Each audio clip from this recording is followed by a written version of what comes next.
In October 1980, I was booked to attend Waterloo Southside Training School for a Class 508 course, and our instructor was Ken Norris. I enjoyed working on the stock as it didn't require a signal from the guard by green flag or green light at night, but by buzzer instead. This didn't, however, exempt you from looking back to make sure your train was still in order. The units were based at Strawberry Hill Depot and soon became unpopular due to wheel slip slide problems. This was eventually overcome by fitting a wheel slip slide override button. Later, once a new build of Class 455 EMUs were complete, the 508s were slowly sent back to their original intended home on the Merseyrail network. I also quite liked the rheostatic dynamic braking that was available on the motor coaches, normal disc braking switching in when the train speed dropped below 18 miles an hour. This photo shows the old and the new, Class 508 508018 alongside 4 sub at Clapham Junction. Note the passengers standing in the guard's van, common in the days of this stock when trains were packed in the peak periods. There was one incident on the 21st of April 1982 when the brakes didn't operate as the driver might have expected. The night previous to the incident, brake testing trials were being carried out on the Shepperton line. To simulate slip-slide conditions, a solution had been applied to the rails to simulate leaf fall conditions. Following the trials, the solution should have been removed, but allegedly the solution was still on the rails when the first train in the morning worked down to Shepperton. Unfortunately, the driver was completely unaware of the state of the railhead, and the train overshot the buffers at Shepperton and ended up with a front coach overhanging the wall bordering the high street. The next photo shows a similar train at the end of the line at Chessington North Station. Trains had a 25-minute wait here before returning to Waterloo. Note the distinctive Art Deco canopies that were standard along this line. There were 3 other incidents that I recall whilst being at Woking MT as a second man and driver. The first incident was in November 1970, which involved a loaded stone train consisting of 10 whale hoppers hauled by a Crompton diesel-electric locomotive travelling from Woking Yard to Red Hill. On the descent from Dorking Town to Deep Dean, a number of whale hoppers became derailed, emptying their contents onto the busy A24 road below. The second incident involved a runaway of sorts in July 1975. It involved 4 SIG 7346 that was in the depot at Durnsford Road, Wimbledon Park, allegedly being worked on by a fitter. I'm not sure what the fitter was doing, but it suddenly took power and moved out of the shed on its own accord. Once out of the shed and onto the third rail, pulling the shed socket cable out of its housing in the process, it continued under power up towards another 4 SIG 7378 that was standing foul. The offending unit sideswiped the other, ending up against the parapet of the up local flyover. The third incident involved a runaway train consisting of 2 4 VEP units that ran away from Woking towards West Byfleet on the 30th of March 1978. The driver of the empty coaching stock that had worked the train into Woking didn't apply the automatic brake correctly when leaving the cab, and thinking that the relieving driver that was going to take the train into East End sidings was already in the cab at the other end, didn't think any more about it when he heard the brakes release as he stepped out of the cab onto the platform. Because of the falling gradient, the train started to move, and instead of going into East End sidings, proceeded to run away, wrong line, back towards West Byfleet on the down fast line. This was noticed immediately by the signalman of his panel, and he stopped the next train on the down fast line at West Byfleet station. A shunter, who had also noticed the runaway, tried to run after the train but unfortunately tripped and fell. Quick action was taken at West Byfleet to get all but 4 of the passengers out of the train before the inevitable collision, the train colliding with the other at an estimated speed of 15 to 20 miles an hour. These 4 passengers, including the driver, suffered slight injuries.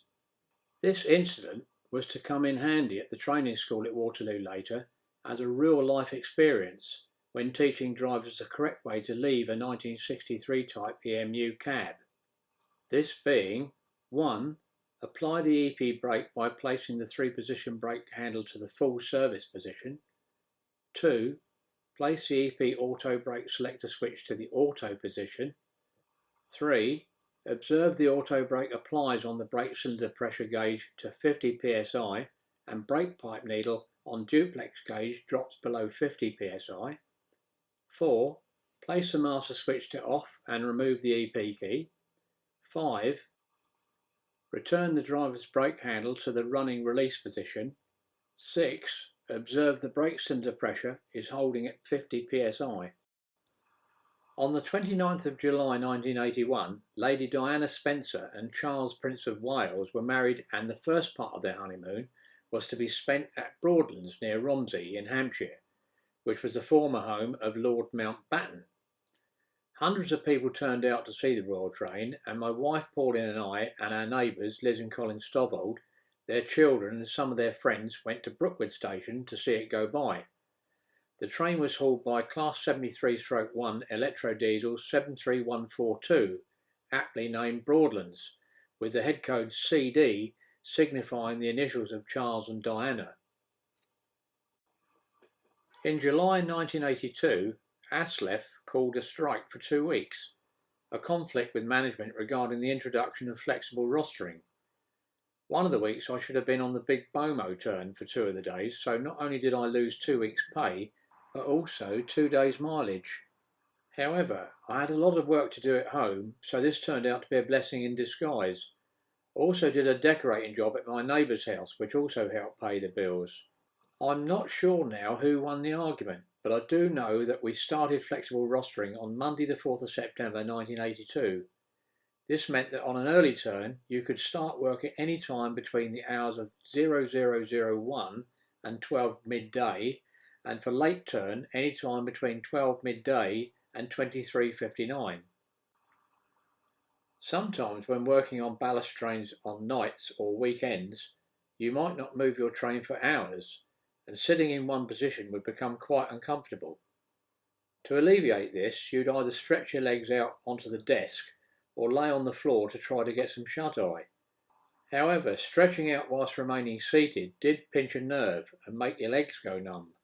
We had one single-man turn where you would work a stone train empties from Woking Down Yard to Salisbury East Yard with a Crompton. After coupling up to your return loaded stone train in the up yard, you'd have several hours wait before working the train back to Woking. To make things more comfortable, I'd slide out the bottom part of the seat from the back cab and place them together on the floor, with the other 2 on the front cab to form a comfortable bed. In the winter, the engine ticking over would not only provide heating, but also rock you off to sleep. The early turn Salisbury guard would then wake you up to give you the load sheet after he had looked round the train. On Saturday the 28th of August 1982, my second man Nick Waite and I were booked to work a football special from Woking to Fratton, where Portsmouth City Football Club were playing a home game against Sheffield United at Fratton Park. The train with the away supporters had come from the Midlands, and when it arrived at Woking was hauled by a Class 45 Peak locomotive. The driver didn't know the route from Woking to Fratton, and although the rules said he should have driven the traction, with me conducting him, he let me do the driving. The controls were fairly straightforward, the power controller being the same type as a Class 33 1550 horsepower Crompton, and the brake handle being the same type found on a Brush Type 4 locomotive. We had a good run down, and when we reached Fratton, once the football supporters had disembarked, we placed the empty coaching stock in the siding at Fratton, ready for the return journey. I was booked to conduct the train back to Woking, so as we had several hours to wait, and it was a nice day, Nick and I caught the train to Portsmouth Harbour. When we reached the harbour, we ate our sandwiches and had a cup of tea, and then decided to take a trip on a local boat round Portsmouth docks. Several other people took advantage of the nice weather and joined us, and when the skipper of the boat noticed we were railway staff, kindly waived our fee. We chugged around the various ships that were moored up, with the skipper giving us a running commentary when required. A lot of the ships in the docks had just returned from the Falklands conflict, one in particular being HMS Glamorgan, a county-class destroyer that had been hit by an Exocet missile with a loss of 14 lives. The skipper pointed out the position of where the missile had struck and the temporary repair that had been made to the hull. When we returned to Fratton, we found that there wasn't a driver for the train, as a previous driver had gone home. Luckily, a driver from Eastleigh was available. He had transferred there from a depot that knew the traction, and we departed right time. However, he too didn't know the route from Fratton to Woking, which again gave me the opportunity to drive the train from Fratton back to Woking, where the Eastleigh driver took over. For those of you that are dying to know the score, Pompey beat Sheffield United 4-1. One of the worst jobs, mixed traction wise, was to take a 350 horsepower shunting diesel anywhere other than within the confines of a shunting yard. However, they occasionally needed servicing, and the nearest depot was Stewart's Lane. The trip was normally completed at night, so as to keep disturbance to other traffic at a minimum. Les Mills and I were booked 2000 cover and were given the task of taking the 350 horsepower shunter up to Stewart's Lane depot for fuel, and once this was completed, bring the loco back light to Woking Yard. Off we went, a laborious task at the speed of the loco restricted to 20 miles an hour. When we reached the depot and the fuelling point, there wasn't a fitter to be seen, so Les and I decided to take fuel ourselves. Les connected the fuel line to the loco's fuel pipe and turned the motor on. As the main tank was filling, I mentioned to Les that once the outside fuel tank was completely full, the fuel would also automatically start to fill the header tank, which would save us using the hand pump. As the gauge on the main tank headed towards the full position, I watched the header tank gauge for movement, and as soon as I saw the fuel gauge move up to the red line position, I'd shout down to Les to turn off the pump's motor. That was the plan anyway. From then on, everything happened so quickly. As soon as the main tank became full, the header tank fuel indication needle shot round to the full position, and diesel oil cascaded out of the breather pipe on the top of the tank and ran down the sides of the loco framing. Les quickly shut off the supply, but there was diesel oil everywhere. After disconnecting the supply pipe, Les and I thought it would be a good idea to use a 2-inch hose pipe to wash the loco down and try to get rid of some of the diesel oil that seemed to be everywhere. The 2-inch hose was an extremely powerful piece of kit, and as we were directing the jet of water at the diesel engine's framing and everywhere else, the depot fitter suddenly appeared. He wasn't too happy with us at all, and I thought we would be reported, but nothing else was said. Battersea Power Station provides a striking backdrop to this photograph of a Class 33/0 Crompton as it awaits entry into Stewart's Lane Depot in the 1980s. And this photograph shows a line-up of diesel-electric locomotives at Stewart's Lane Depot at a later date. This photograph shows 4 Rep 3005, an associated 4TC unit, as it powers its way through Basingstoke with the Waterloo Bournemouth Service on the 25th of August 1981. The high-powered 3,200 horsepower EMU tractor unit was classified 4 Rep, Restaurant Electro-Pneumatic Brake. Initially, 11 4 Rep units were built to propel the TC units to Bournemouth and haul them back to Waterloo. 4 more units followed. The 4 Rep units were, as a result, the most powerful third rail type EMUs in the world, with a total of 3,200 horsepower, in order to be able to provide the traction for up to 8 trailer cars, just 100 horsepower less than the famous Deltic Class 55 diesel locomotives. Each Rep unit had 8 traction motors, and because of this, to avoid an overload, a Rep could only work with another powered EMU or electro-diesel locomotive if sufficient traction motors in the oval formation were first isolated. Each power bogie had a shoe beam with 2 pickup shoes, since there were 2 power circuits. This photo shows 2 4 Rep units in the middle sidings at Bournemouth, 3004 and 3009. Head code 91 would denote this was a fast service stopping at Southampton and Waterloo only. Head code 92 denoted that this was a semi-fast service. Unit 3004 would move into the up platform and stop on the 12 car mark, and the driver would place his master switch to off and remove his EP key to isolate the train heat supply. The rear portion of the train, which had worked up from Weymouth, push-pull with a Class 33/2 TC leading, would then attach to the rear of the rep unit. Once coupled, and the 33/2 locomotive uncoupled at the rear, the shunter would then give an indication to the driver of the rep unit that it was safe to open the master switch for train heating to recommence. A brake continuity test would then be made. One of our better paying turns at Woking was a turn nicknamed the Big Bomo. The turn would only be rostered 3 days in 1 week and the other 2 days in another week. Drivers were being paid mileage then, and this was our biggest weekday mileage turn, totalling 264 miles. Signing on at 11:16, you would relieve and work the 11:31 semi-fast Bournemouth service from Woking to Waterloo. This would then make the 12:30 fast service to Bournemouth, calling it Southampton and Bournemouth only. This was the old Bournemouth Bell timing. You were then booked a meal break, and afterwards you would relieve and work another fast service to Waterloo, calling it Southampton and Waterloo only. The duty finished by working a semi-fast service back to Woking and then get relief. 12:30 Waterloo to Bournemouth, Incident 1. My first instance of a problem on this turn was when I was waiting to leave Waterloo with the 12:30 Bournemouth service on Friday the 12th of November.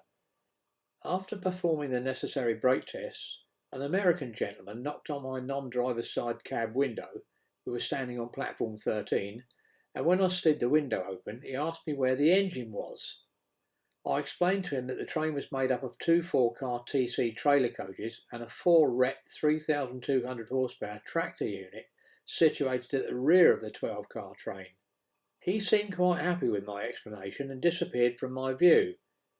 As soon as the time reached 12:29, my starting signal cleared, displaying a green aspect with the MT indication, main through, and at 12:30 I received the starting bells from the guard and released the brake and opened the power controller to series and back to shunt, and after the train started to move, I then hand notched the power and we moved out towards Westminster Bridge at 20 miles an hour. As I passed the next signal, the driver of an incoming service was gesticulating with one hand as he passed by. I thought to myself, did I forget to change the red blinds for the usual 91 Bournemouth head code? I leaned across and opened the head code box door and looked inside. No, the 91 head code was set, so I closed the door and concentrated on my progress out of Waterloo and the signals ahead of me towards Vauxhall. The driver of the next incoming service on the up main through line did the same thing as the first driver, and my first thought went back to the American that had asked me the question about where the engine was. I then had this awful vision in my head. When he disappeared from my view at Waterloo Station, had he gone round to the front of my train and was he sitting on the buffers? By this time, we had gone through Vauxhall and were on the right-hand curve when the next driver on incoming service pointed at my train as we went by, and the next thing I knew was that the emergency brake was being applied from somewhere other than in my cab, so my train came to an abrupt stand. I contacted the guard on the louderphone to find out if he'd applied the brake. He said that he hadn't and would investigate to see if a communication cord had been pulled. Sure enough, a passenger in the second coach back from my cab had pulled the communication cord, and when I went back along the inside of the train I could see why. One of the offside passenger doors was missing completely. It had been left open when we left Waterloo and hadn't been spotted by the platform staff. As we left Waterloo, it had been hanging in the breeze, and the first 2 trains that had passed us had narrowly missed hitting it. As we rounded the curve after Vauxhall, the angle of degrees was more pronounced, and the third train had hit it and ripped it off its hinges. The door was laying in the forefoot between the 2 tracks. The guard then had to ask the passengers to move to another coach further down the train, and after locking the doors and resetting the communication cord, we continued to Clapham Junction, where the train was taken out of service. 12:30 Waterloo to Bournemouth, Incident 2. The second time I had an incident with this train was again after leaving Waterloo with the 12:30 Bournemouth service. As I was approaching Clapham Junction, roughly where the carriage washing machine is situated, a van train hauled by a Class 33 Crompton had just left Clapham Yard, and a door on one of the vans was swinging open. It missed the two 4TC units of my train, but again I noticed an uncontrolled reduction of brake pipe pressure on my brake gauge and the brakes going on in an emergency. We came to a stand and the guard contacted me on the louderphone to say that the door had smashed into the side of the buffet car window on the 4 rep unit, and the impact had caused a metal catch on one of the windows to fly across and smash the glass mirror in the buffet car and a couple of spirit optics in the process. There was also considerable damage to the window, but luckily no one was injured. After the communication cord had been reset, I continued into Clapham Junction Station, and again the train was taken out of service. 12:30 Waterloo to Bournemouth, Incident 3. My third incident regarding this train, but at least this time I did get beyond Clapham Junction. As I was hurtling down towards Winchester at 90 miles an hour, a van train approached on the up line with the door wide open on the off side. I thought to myself, not again, and waited for the inevitable to happen. As the van train went by me, I looked at the line indicator, which would give me an indication whether or not the collector shoes on the rep unit might get damaged should the door get knocked off. Sure enough, the line indicator went from on to off, so I instantly initialised a brake application so that I could at least stop my train in the confines of Winchester Station. After I came to a stand, I observed that the line indicator was still off, so I contacted the guard, and after securing my train, I started to walk back looking for damage. Some of the shoes on the rep unit on the off side were still intact, but 2 were missing, and bits of debris were still wrapped around what was the remainder of the shoe gear. It was obvious that the train wasn't able to continue, so after obtaining a current isolation and detraining the passengers, I set about the task of isolating the rest of the shoes from the conductor rail. Assistance was also obtained, and a Class 33 locomotive came light from Eastleigh Depot, travelling wrong road, and after coupling up, hauled my train back to Eastleigh, where it was taken out of service. Now you might think I was a bit of a Jonah whilst working this train, but must emphasise, these incidents happened over a 3 to 4 year period. Other trips were pretty straightforward, with nothing untoward happening, thank goodness. The other mileage term was known as the Little Bomo, and again we shared it on the roster, 3 days one week and 2 days another. This was also an early turn, booking on at 0:55 am, 6:35 duty. Work a stopping service to Bournemouth and then get relief. Following your PN break, you would then walk to the middle siding, bring the train out into the platform, and after the Weymouth portion had coupled, work a semi-fast service back to Woking and get relief, a distance of 216 miles. On the 31st of March 1983, I was again booked to attend the Operations Training Centre at Southside Waterloo for a Class 455 course. Having already learnt Class 508s, this was classed as a conversion course lasting 2 days, as a 3-step braking system was very similar. Originally there was only one type of 455, but more joined the fleet in later years. They all had the same driving controls, but with subtle differences in the layout of the equipment and isolating cock positioning under the coaches. Some of the units also had a different power control system, thyristor control instead of camshaft governed by a CLR, current limit relay. One of the types, the 57XX series, was also easily recognisable as having a flat roof coach that was originally fitted to a Class 508. However, there were drawbacks to the braking system employed, as previously mentioned with the Class 508. Older style EMUs had a braking system where the brake blocks would press against the wheels, whereas Class 508 and 455 units had brake discs and pads. During adverse weather conditions, example leaf fall, the older style of brake system would burn a certain amount of residue from the wheels with the friction involved. This, of course, didn't occur with the brake disc and pad system, and it was a common occurrence for the wheels to pick up and slide. To combat this, a blowdown system would detect that the wheels were about to pick up and would release the brakes accordingly. It was important, though, to let the apparatus called the logic box to do its work and not to fan the brake, repeatedly putting the brake on and releasing it. If the wheels started sliding, you were instructed to place the brake controller to step 3 and leave it there. Another important factor was the weight of the train, especially on a commuter run where more passengers were boarding as the journey progressed towards Waterloo. As the loading increased, suspension and braking pressures were also increased, but a certain amount of care still had to be undertaken when braking. The units proved very reliable and are still in service today.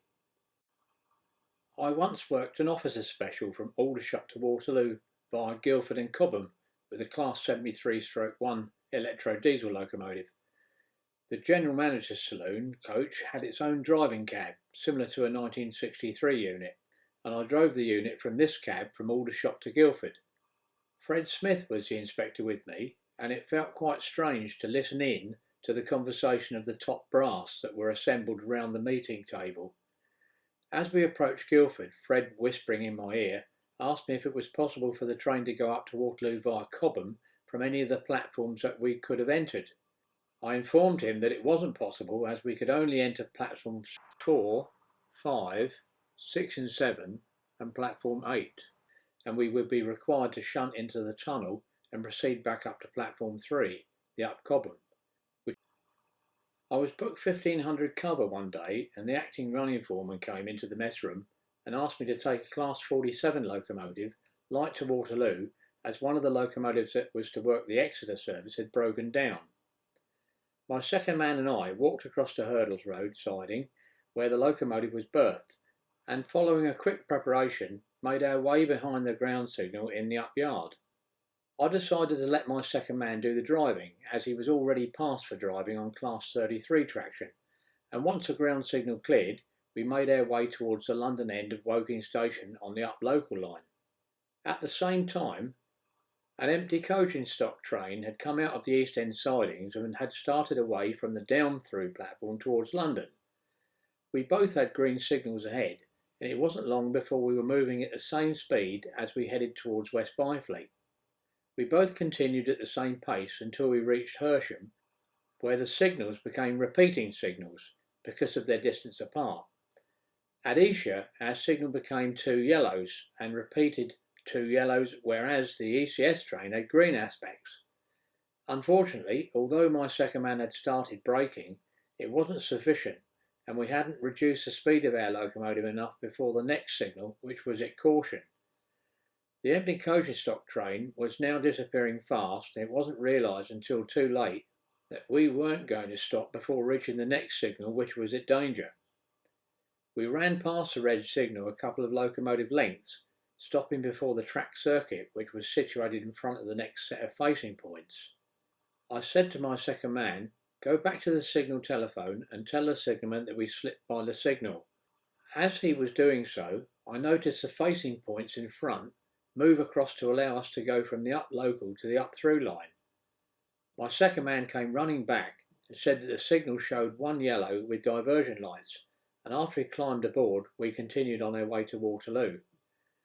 I think that my second man learnt a valuable lesson that day regarding the poor braking qualities of locomotives running light, especially Class 47s. Another nice mixed traction turn involved working a 4TC unit in conjunction with a Class 33/1 push-pull Crompton, where we would work the ECS from Clapham Junction Yard to Waterloo to make the 12:10 semi-fast service to Salisbury. I have a feeling that I worked the last push-pull service from Waterloo to Salisbury in April 1984, because as I was about to pass under the footbridge at St John's Woking, I noticed Colin Marsden, an old work colleague of mine, on the footbridge taking a photograph of my train. I contacted him a few days later and he kindly sent me the photograph. Sometime in the autumn of 1984, whilst working a Waterloo to Reading passenger service, I was cautioned by the signalman to search the line between Wokingham and Winnersh. A passenger on a previous train had reported seeing a fox with what was thought to have a child's arm in its mouth, running along the railway line. The police officer that accompanied me in the cab said they were especially interested as a 7-year-old boy called Mark Tildesley had gone missing after visiting a fun fair at Wokingham some months before. His parents had searched for him, but only found his bicycle chained to a fence, and despite a national publicity campaign, his body was never found. Here is a footnote to this sad story.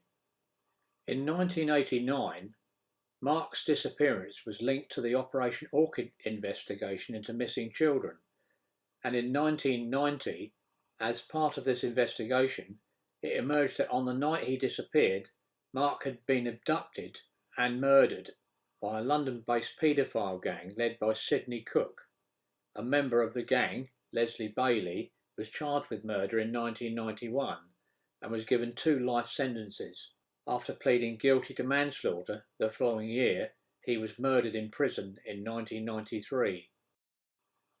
On a much lighter note, I again was cautioned to search the line, this time by the signalman at Aldershot, as there had been a report of a person on the track walking through Aldershot Tunnel. There was a home match being played at Aldershot Football Stadium, which adjoins the line towards the tunnel, and it was thought that supporters were trying to gain access to the stadium via the railway line. It was absolutely chucking it down with rain as I left the station, and as I approached the tunnel, I noticed a police officer standing near the portal. Unfortunately, as I came to a stand just prior to where he was standing, rainwater that had gathered on the roof of the train suddenly rushed forward along the gutter of the roof of the carriage and cascaded over the police officer, scoring a direct hit. Luckily, he was wearing a helmet and trench coat, which stopped him getting a soaking. On Sunday the 24th of March 1985, my second man Nick Waite and I were booked on at 0903 to work a special ballast train from Woking Yard to Guildford. We then proceeded into the site of work accompanied by a PICOP, person in charge of possession, and were then under his orders to move the train when required. As we were working within St Catherine's Tunnel, we didn't have to move the train very often, which gave Nick the opportunity to take a couple of photographs of the site of work. The next 2 photographs show the site of work under the orders of the PICOP.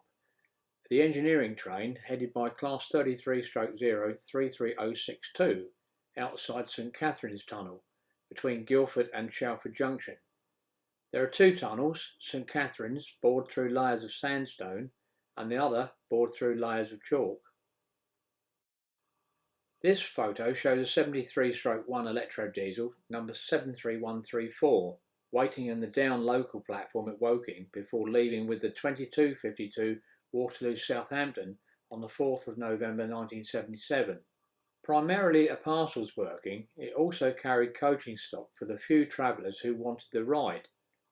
I'd quite often let passengers ride in the cab of the early morning paper train to Aldershot or Farnborough. One term we had at Woking was to work a passenger train to Basingstoke, and then PC, prepare circuit, a Type 3 1550 horsepower Crompton that was left in the down bay with a 4TC unit, and work a passenger service to Salisbury. This particular day, my second man and I climbed into the cab of the Crompton, only to find that the locomotive had developed a bad water leak coming from a ruptured water pipe in the engine room. The only locomotive that they had spare at Basingstoke was a Class 73/1 electro diesel, so after detaching the Crompton and placing it in the yard, utilising the Class 73/1 locomotive, we coupled up to the 4TC unit. After isolating the collector shoes, I worked the train using auxiliary diesel power, the 600 horsepower engine, coping admirably and managing to time the train. We then worked the train back from the cab of the TC stock, push-pull, with the same locomotive on the rear of the train. The only time that I ever worked on a warship class locomotive was when I had to conduct a Basingstoke driver from Woking to Merstham, near Red Hill, with a loaded stone train. The M25 was being built at the time, and a railhead had been put in place at Merstham to allow trains to deliver roadstone on site. Not long after that, Basingstoke men didn't need the service of a conductor, as they had signed for the route. Regular turns at Woking Mixed Traction were to work stone trains from Woking Down Yard to either Tunbridge Yard, Three Bridges Yard or New Cross Gate. You would then return with the empty hoppers/wagons to Woking Yard for their onward journey to the stone quarries in the west of England. The following photograph shows a variety of wagons basking in the sun at Tunbridge West Yard on the 2nd of March 1985.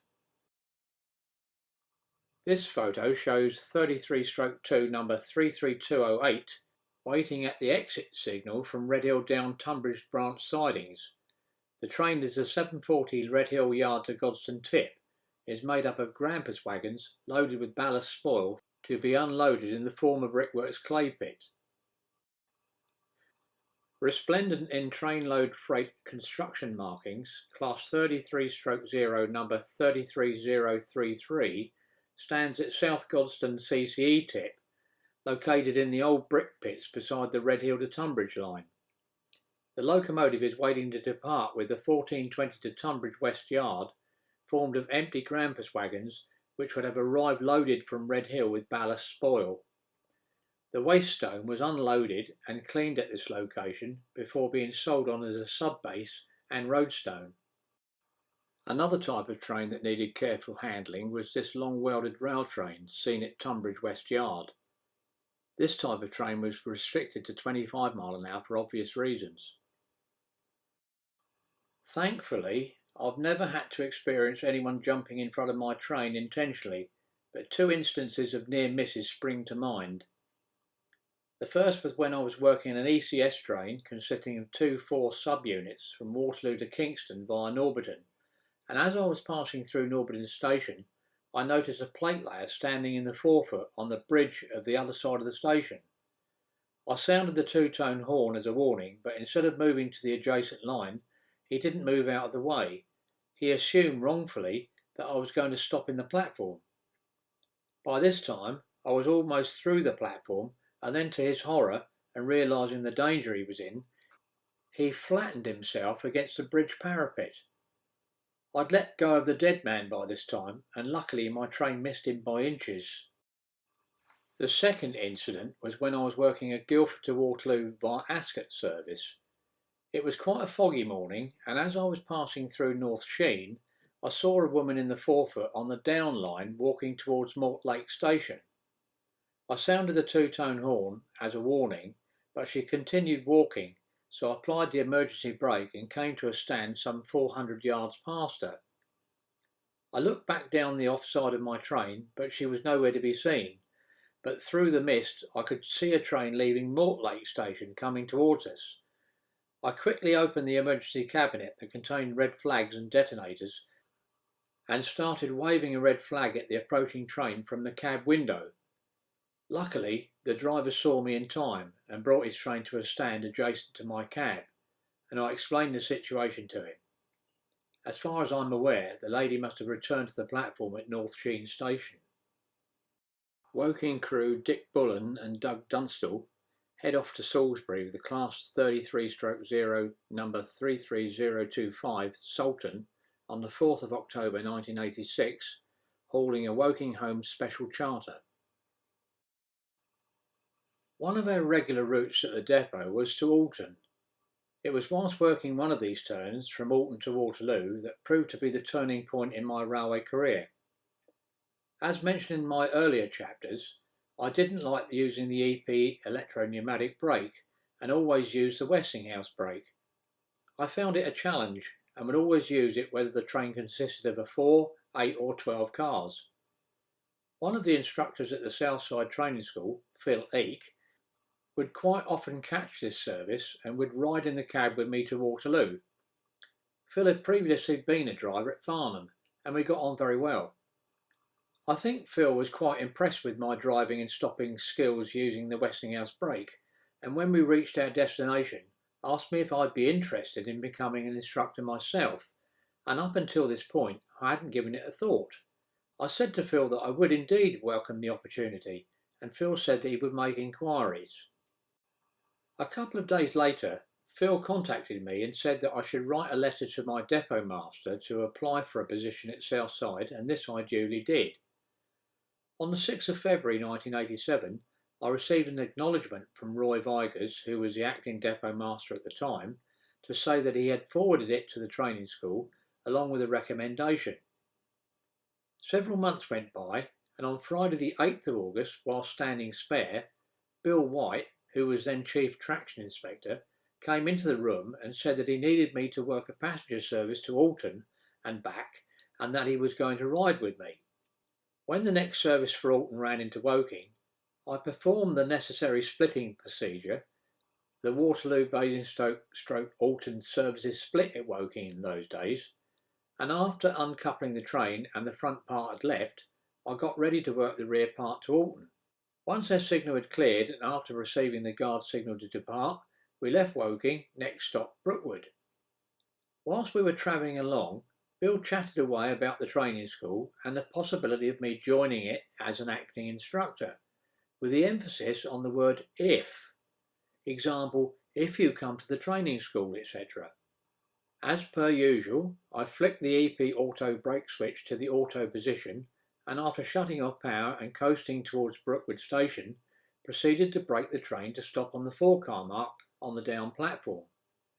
As mentioned, I'd been using the auto brake on VEP stock for several years and came to a perfect stop, releasing the brake at the last moment to avoid a jolt.